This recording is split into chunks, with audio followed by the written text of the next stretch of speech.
আজকের ভিডিওটি ফলো করে একদম শিখে নিন কিভাবে ঘরের মধ্যে লং এবং এলাচের চাষ করবেন।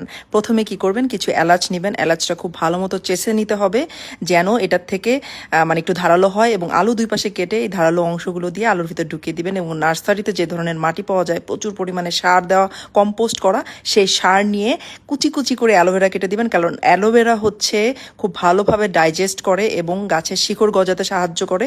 এটা অনেক হেল্পফুল একটা সারের মতোই বলতে পারেন। কয়েকদিন পরে দেখবেন খুব সুন্দর এলাচের গাছ হয়ে গেছে।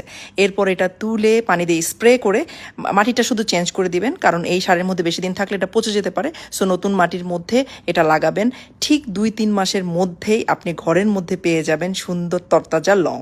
এবং আজকে আরেকটা জিনিস শিখে নেন কিভাবে এলাচের গাছ ঘরের মধ্যেই আপনি চাষ করবেন।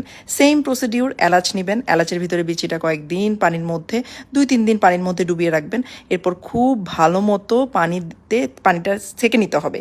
ছেঁকে নেওয়ার পর তারপর ঠিক কম্পোস্ট এরকম সার সহ মাটি সহ এটার মধ্যে লাগাবেন এবং পানি দিয়ে খুব ভালো মতো পানি দিবেন এবং দেখবেন কয়েকদিনের মধ্যে চারা হয়ে গেছে। আবার পানি স্প্রে করে তারপর চারাটা তুলে নিতে হবে। তুলে নিয়ে আপনি আলাদা জায়গায় লাগাতে পারেন। 2-3 মাসের মধ্যেই আপনি ঘরের মধ্যে পেয়ে যাবেন একদম ফ্রেশ তরতাজা এলাচ। এবং বাজারে আর দাম দিয়ে কিনতে হবে না। আজকে এই ট্রিকগুলো ফলো করে দেখুন, ঘরের মধ্যেই সুন্দর এলাচ এবং লং আপনি চাষ করতে পারবেন।